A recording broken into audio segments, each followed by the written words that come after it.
And something inside of me was just like, I need to post this song. The song went #1 instantly. And today, singer Jenny Tolman. When you started, did you have any idea on how to put it together? You have to be a businesswoman. That was when the light bulb really was like, bing. Imagine how you could be so okay now that I'm gone. Dude, she's gonna have 1 million views just from me. And I was so nervous. Brought me to a place to where music was truly a healing factor for me.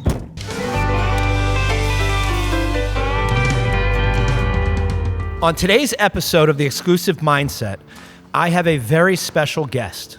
Not only is she a rising star in the world of country music, but she also happens to be my sister-in-law, Jenny Tolman. And right now is a huge moment for Jenny. She's one of 12 artists chosen to compete on CBS's brand new competition series, The Road, which kicks off this fall. It's a show that's going to put artists through the reality of what it really takes to make it in country music. Touring city to city, opening for major acts like Keith Urban, connecting with live audiences, and proving themselves night after night. The prize is $250,000 and a record deal. But more than that, it's about showing the world who you really are and why you belong on the main stage. Jenny, welcome to the Exclusive Mindset Podcast. Thank you. Thank you for being here. I'm very excited to be here. That was pretty good, I thought. It took me a while to write that down. That was impressive. I didn't know that you knew that much Yeah, about your me. brother-in-law really cares about you. That's. I love you for that. Okay, good. By the way, what's up with these boots? I mean, you're coming in hot. I am coming in hot. I said to Nick, I was like, I bet you've never had cowboy boots on your podcast before. These are Lane boots, and they were gifted to me by Lane Boots. They are a phenomenal boot company who is sponsoring my festival. They have sent boots to all of the performers, which I think we'll talk about that festival. So is there any way you can get us a pair of those boots? Or You know what? You got to call? I'll see what I can do. All right, I like it. All right, so thank you for being here. As you know, you've known I've been doing this for a while now. What we really try to dive into is sort of the behind the scenes. Mm-hmm. I know you've been in the business now for quite some time. And like anybody else, like everyone else we have on this podcast, we want to know sort of what it takes and sort of the behind the scenes of like the grind. You know, how does somebody out there do what you're doing? I mean, it's wild. So I'm still trying to figure it out myself. Exactly. I say that to myself every day. All right, let's get right into it. We're gonna start with the early journey and foundations. Okay. So the first question I have for you, was there a moment early on when you knew music was not just a passion, but your calling? You know, I fell in love with country music when I was probably like 5 or 6. I was riding home from dance class. My mom was driving, and Brad Paisley's song "We Danced" came on the radio, and I was listening to it, and I remember saying to my mom, I was like, "Mom, I love country music because it tells stories." And that like kind of set the light bulb in my head. I don't know if it completely turned it on yet, but it was placed in there. And I started writing stories. I loved creating characters and just having these weird, wacky storylines that, you know, didn't exist before I made them up. And that's what made me fall in love with country music, was because that's really what country's known for. And so I was writing stories and have always loved to sing. I've always sang since I was a little girl, as you know. My dad, your father-in-law, is a great singer, and so grew up loving music through him too.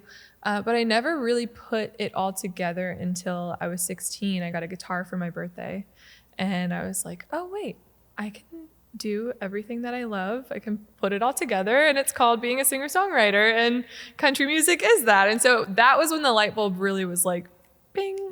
So when you started, did you have any idea on how to put it together, or would you just sort of write and then sing it? Like how did it come together? Would your father help you, or like, was somebody helping, or were you just having fun with it at the time?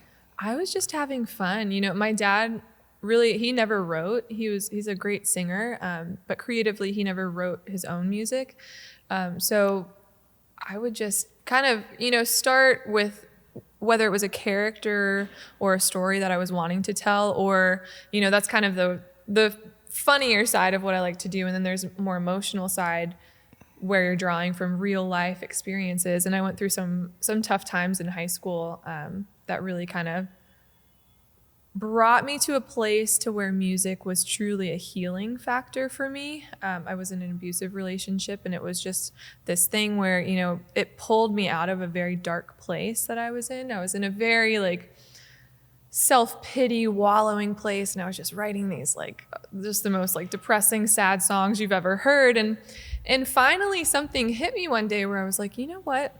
I could sit here and I could be miserable forever, or I'm starting to play these funny songs, and when I play them out, it's making people laugh, and that makes me feel really good. And so it was this understanding of when I make people feel good and make them laugh, that was like my true calling, that I really enjoyed watching people's faces light up. And you know, when you make someone laugh, you make them comfortable. And so once they're comfortable with you, they're more open to hearing what the actual message that you have to say is, like in those emotional moments. And so it just like slowly started all coming together, where I was like, okay, I have no idea what I'm doing, but I'm starting to maybe figure it out. Yeah, that's amazing. So when was your first, like, do you remember the first time you actually sang in front of someone with something you've written? Yes, I believe it was a coffee shop in Nolensville, Tennessee, called Mama's Java. Oh my gosh. And it was just me and my guitar. They had an open mic night, I think probably once a week, and you got to get up and do like 2 songs maybe.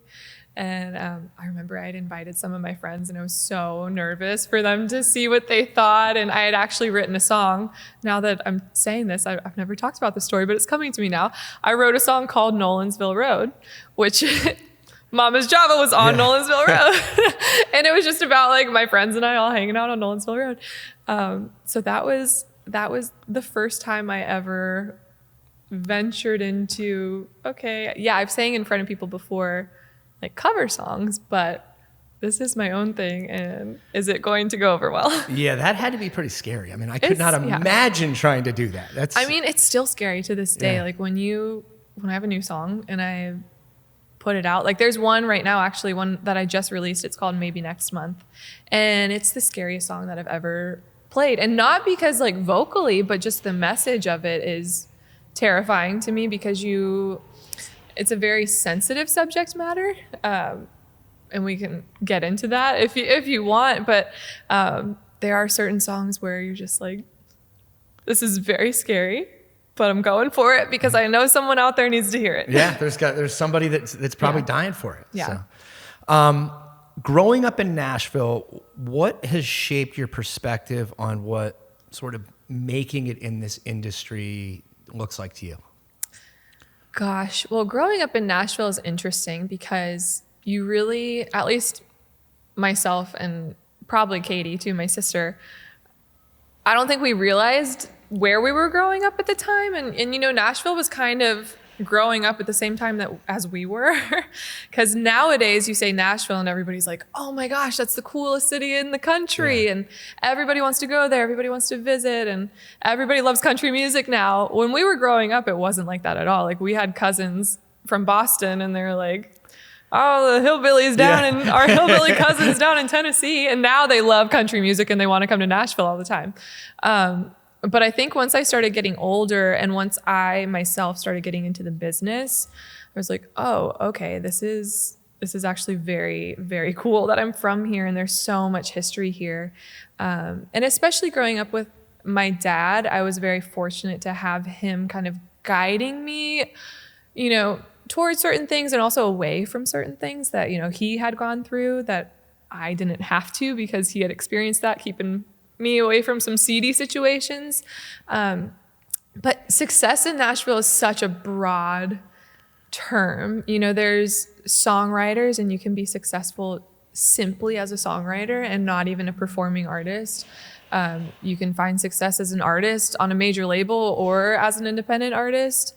I mean, there's so many facets. And so I think that social media has really helped that too. So it's all just kind of evolving because back in the day when I was growing up, you had to have a record deal. That was how you were successful.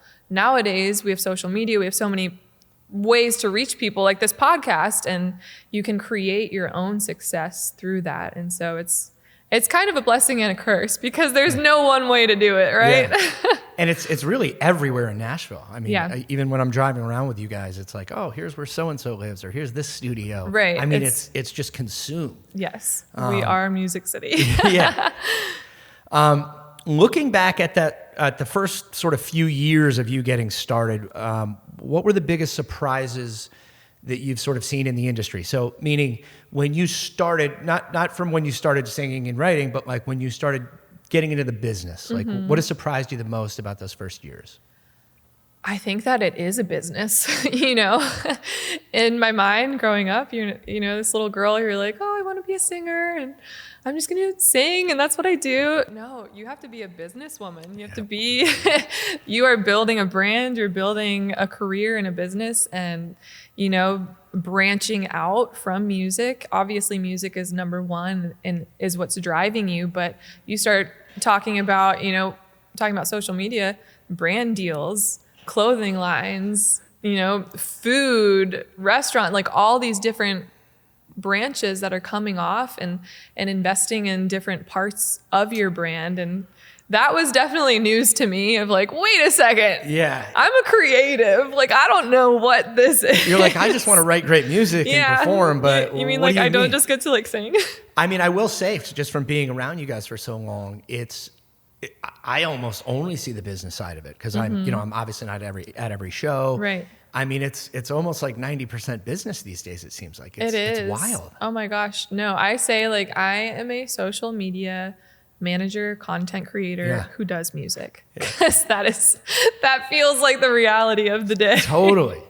After 10 years of grinding, what does failure look like for you? So I always say with our guests that we have on this podcast and just friends and business associates, I feel like no matter what business you're in, to be an expert, you got to put in at least 5 to 10 years. I mean, 5, okay, but 10 is really when where you start to understand the business and get going.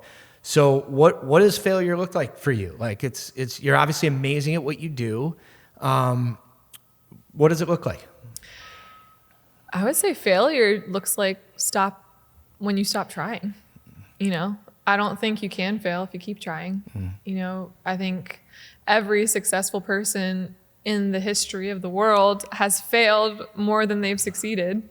And the only reason that they became successful is because they didn't stop. So, there's constant setbacks in the music industry. I mean, it's one of the toughest businesses that you can possibly enter into. And if you let it get to you, you're not going to get anywhere. So I think as long as you keep going, you're not failing. Yeah, and I think it's important, and I think that's a wonderful answer. And just to share some additional perspective, like my clients and my friends that are very successful, like they've achieved the success through the grind. Like they've all failed more than they've succeeded, like every one of them. Yeah. So I just think I think your message is great. Just keep going. Yeah. Have there been any failures that have stood out to you in your career that you were just like, ugh, like any that stung more than others? Like, was there one time that you were just like, I should have had that, or just sort of a devastating blow almost? Yeah. I mean, I think probably, your team is really, really important. Who you have around you, because for an artist, you have agent, manager, label potentially, publisher, publicist. Like there's a whole crew around you. And, I think for me, some of my biggest quote unquote failures are not being able to put the right team together or bringing people in and me not being a good enough leader to guide them and having to learn from my own mistakes of like, okay, I didn't give them what they needed to do their job well. And so really just, those things where they're learning experiences for me, I guess, and I'm trying to do better each time. Like for agency, for example, that's, your booking agent. They're the ones who are out booking the shows, getting you on stages where you need to be to grow your fan base. And, I had to part ways with my agencies because it just wasn't working out for either side. And that was really a big heartbreak for me. I I chose to walk away from it. But when I got into my car, I cried my eyes out because I was like, did I just make a huge mistake? But that's another instance where it's like, I'm learning from that because I don't think I gave them what they needed to do the best version of what they do. And I think that, vice versa, we all takes two to tango, but that's definitely the biggest learning experience for me is, whenever you have something that feels like a failure, if you learn from it, hopefully you can turn that around and not have it look like a failure in the future. So dealing with the failure. So myself, I'm a deal person. So you don't get every deal. So I've, over the years, I've had to, figure out how to overcome that. So we've had on the podcast a professional tennis player, professional golf players, like they're failing almost every time. Right. So these professionals and these super successful people have sort of figured out how to almost take the blow and then come back better. What do you do when the news hits, when it's a flop, the song doesn't work, you loved it, you thought it was great, the concert, wasn't great. What do you tell yourself? Because it's honestly, it hurts anybody. Right. And and everybody fails. It's like, you want to be such a powerhouse, but then all of a sudden, failure hits you. You weren't chosen. You're not the one. Right. What do you do when you face these things that set you back? Do you tell yourself anything? Do you meditate? What do you do? Tell us. Well, a couple things. I think the first thing I do is try to remind myself that, I go back to the story, Garth Brooks, who is arguably the most successful musician of all time. I think he's the highest selling musician of all time, record wise. He was turned down by every single label in Nashville multiple times before he ever got anywhere. And so stories like that, you just try to remind yourself of that and be like, okay, this could be a Garth Brooks moment where, I have to have these doors closed in order for me to get to the one that will open. So that, another thing, honestly, is praying. I think that's a really important thing for me, connecting with God and getting on, a spiritual level of understanding. And I am where I'm meant to be right now. And you're using me for what you need and being at peace with that. It's not always easy to be at peace with that, but I think it all is mindset and getting yourself in a place of, okay, yeah, this sucks, but I'm going to keep going. Do you analyze, let's say you didn't get a gig or something, right? Do you ever think what could I have done better to get it? Or is it maybe just, it's not a fit? Sometimes there's not a fit. Oh, I'm always, every time I do a show, it's kind of like football players go over their tape. Yeah. I go over it, my band, we get together and it's like, okay, here's where we messed up this part. Let's work on that in rehearsal.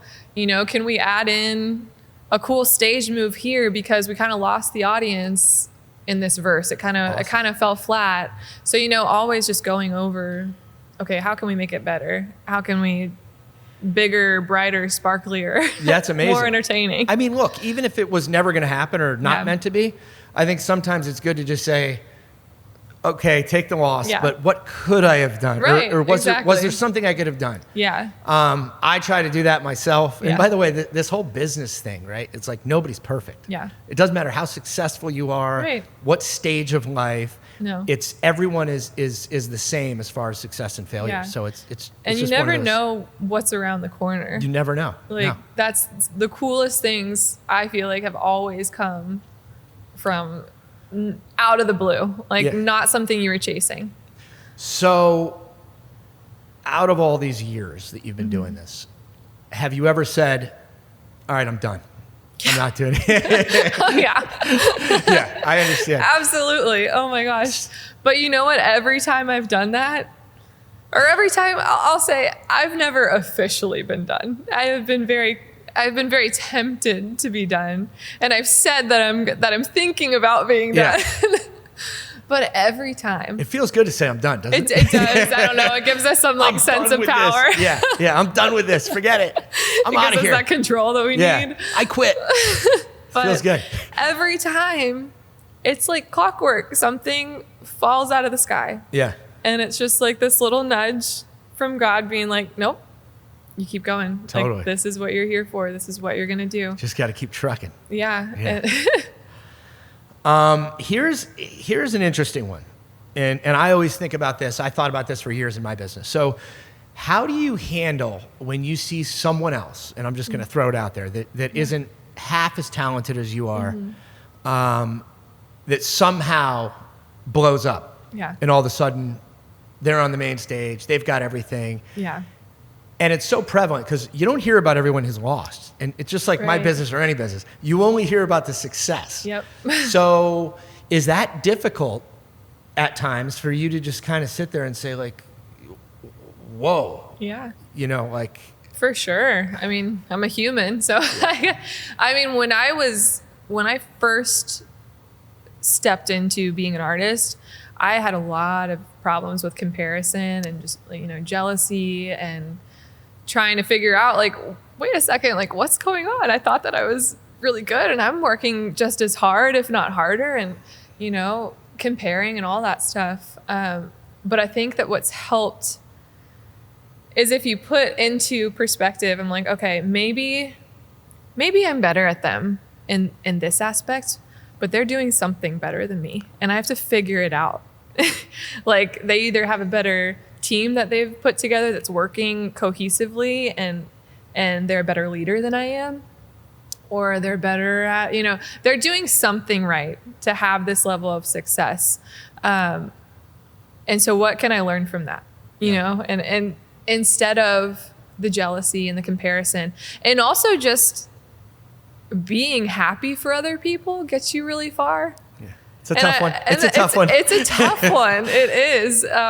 But it's kind of one of those things where, like I was saying, I used to write these really sad songs and like self-pity, and I'm like, okay, I could just be miserable for forever. Yeah. It's kind of the same thing. Okay, well, I could just be like this jealous comparison person forever, or I could actually take a look at them and be like, oh, you know what? They're doing that really well, and that's really cool. And how can I implement that and learn from them? And maybe we could be friends, and like maybe I could teach them stuff too. And I just think the more that you can get collaborative and stop feeling so competitive, at least in the music industry and the country especially, is a lot. Will take you a lot further and make you happier as a person in general. It's just like makes you a better person too. Honestly, I think that competitive nature, and especially like if you think about it, you're a solo artist. Like even with a band or whatever, I'm not taking away from the band, but you're fighting for you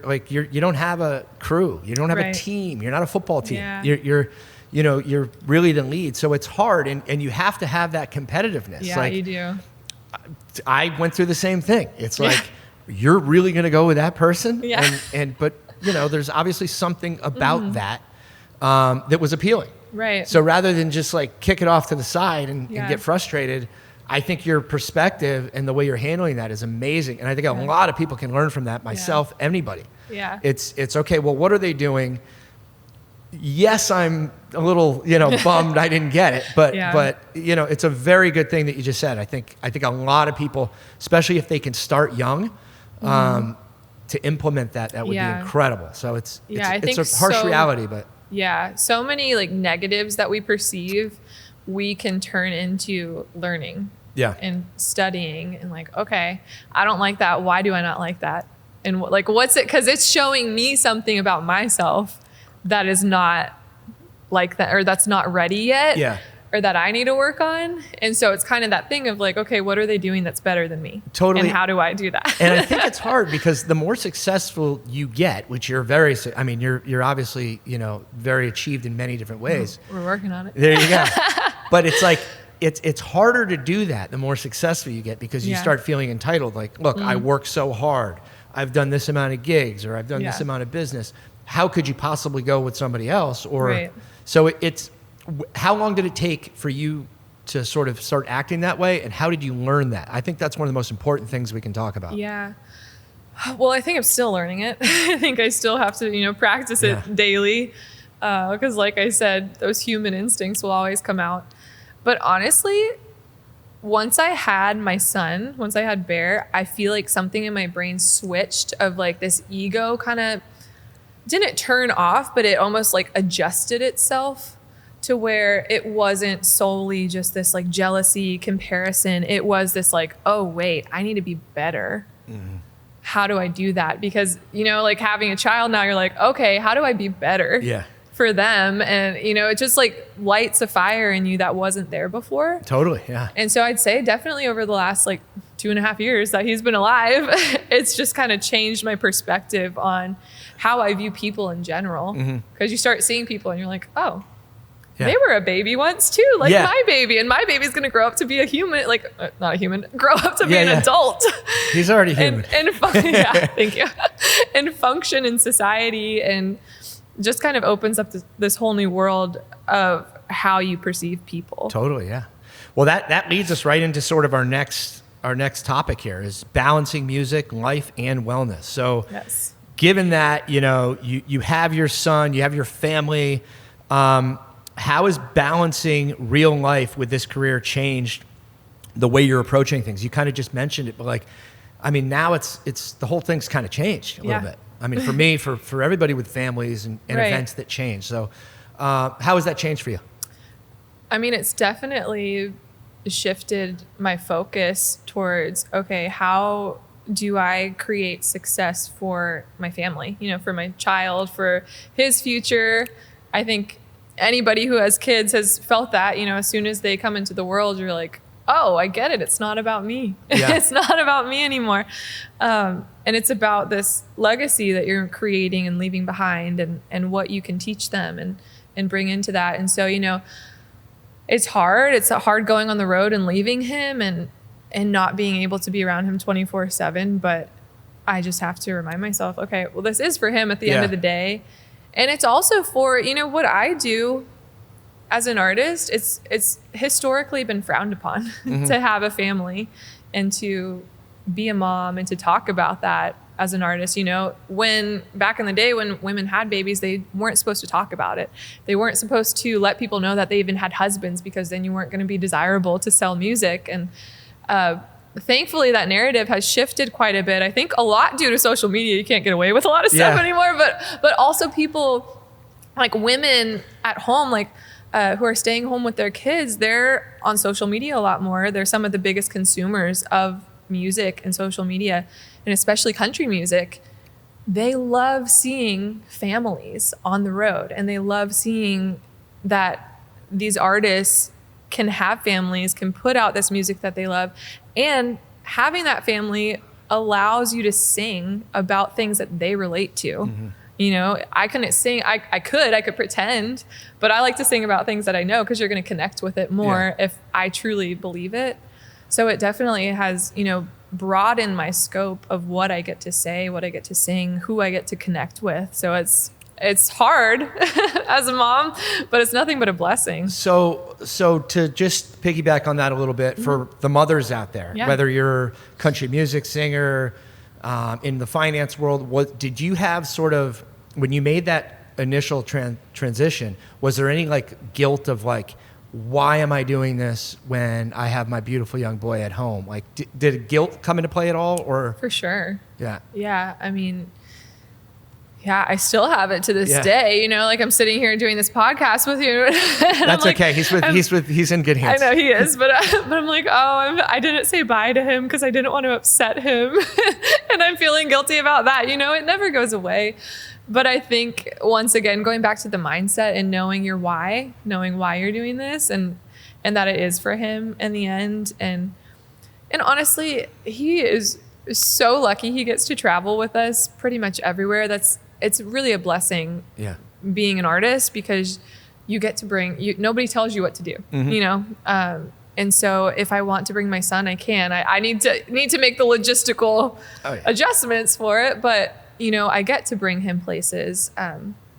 But going back to your question, definitely there's a lot of guilt associated when, he's like, well, mommy, I want you to stay with me. And I'm like, I'm sorry, mommy has to go sing. Yeah, no, I feel like a lot of mothers and parents, Yeah. Specifically mothers with young kids. Yeah. I mean, even going to work, like it's just a tough transition, and you're going Right. through it right now. Yeah. So it's I but think- it's the goal is to provide for everybody. So it's like you're working for the family. Yeah, exactly. Has your idea of success in this business? So I asked you what it was like when you were, growing up young, just starting to write in Nashville. Has it shifted from that moment to today? I would say so. Before, success was like the giant record deal, the massive, following and stage presence and huge shows, and that is still the goal. Don't get me wrong, and that's major success. But I've been shown so many different ways to be successful still. Like I was talking about songwriters, they're able to be so crazy successful if they hit the right song at the right moment, and even just being able to do what I love every day and have my family. I mean, that's like the utmost success that anybody can ask for. I think at the end of the day, the ultimate success for any person on the planet is happiness and love. Yeah. And I'm like, I am so lucky that I have those. I've got my family that I love. I get to do what I love every day. And I'm working really hard to make it even bigger, and we're going to make it even bigger.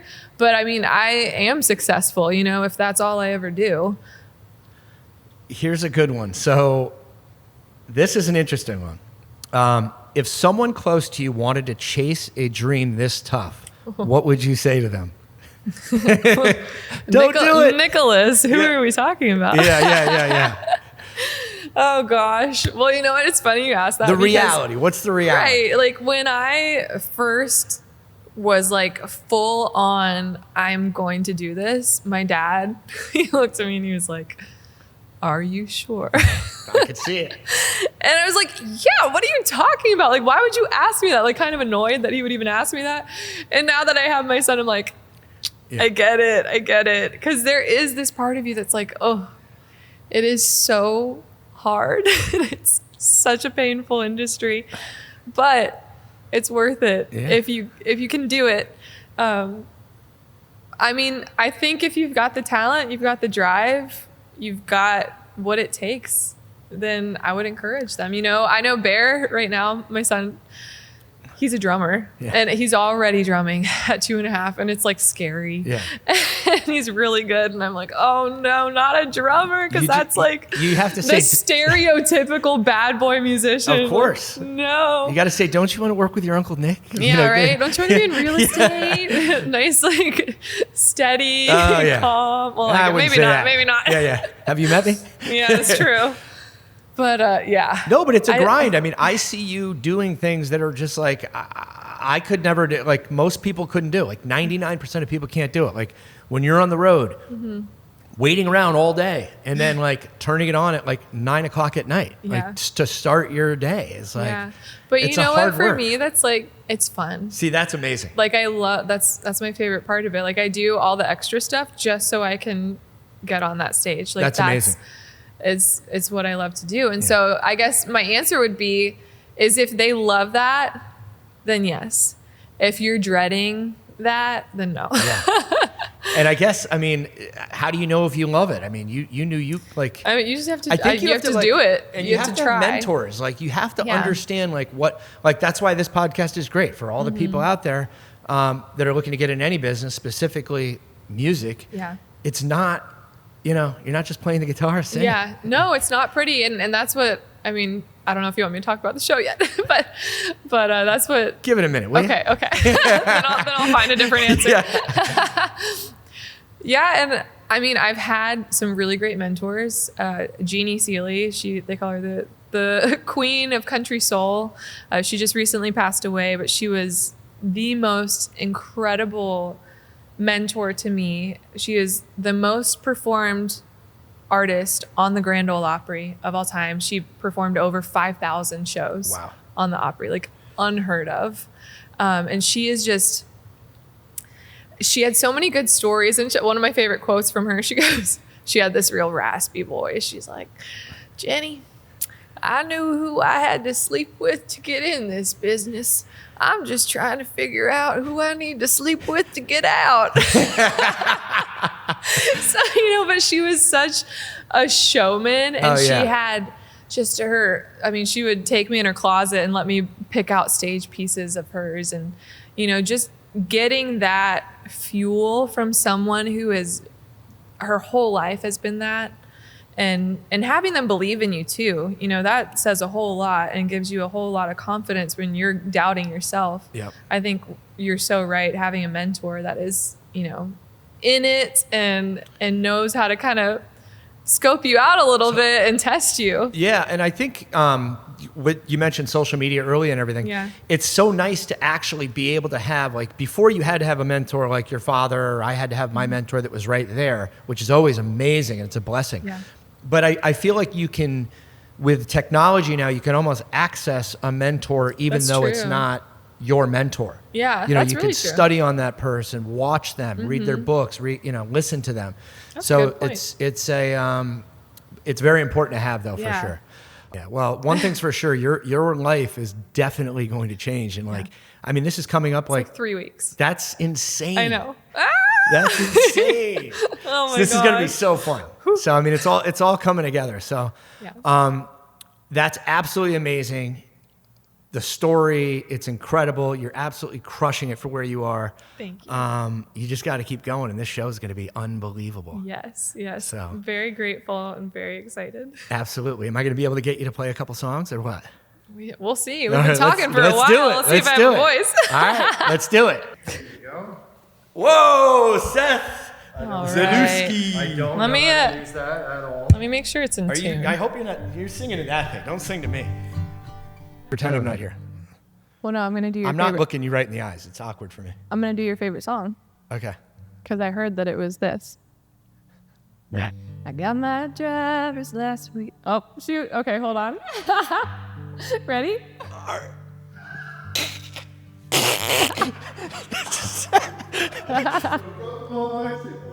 Oh, No Broke Boys. That's my favorite song. You know how to sing that one? He sent it to me. I was like, No, you sent her No Broke Boys? No, this one's good. yeah, it is. Okay. Belt it out, Jenny. Just go. I got my driver's license last week, just like we always talked about. You were so excited for me to finally drive up to your house. But today I drove through the suburbs crying 'cause you weren't around. And you're probably with that blonde girl who always made me doubt. She's so much older than me, and everything I'm insecure about. Yeah, today I drove through the suburbs, 'cause how could I ever love someone else? I know we weren't perfect, but I've never felt this way for no one. And I just can't imagine how you could be so okay now that I'm gone. Guess you didn't mean what you wrote in that song about me. 'Cause you said forever, now I drive alone past your street. It was amazing. All right, Jenny, that was absolutely amazing. Thank you so much. Where can they find you? Instagram. What are we talking about? Let's go. Yes, at Jenny Tolman on everything. And then The Road is premiering on CBS on October 19th and streaming on Paramount Plus. October 19th. Yes. CBS. Yes. Let's coming go. up. Let's go. Thank you for following this podcast. For more amazing videos, follow up here. Let's get it done.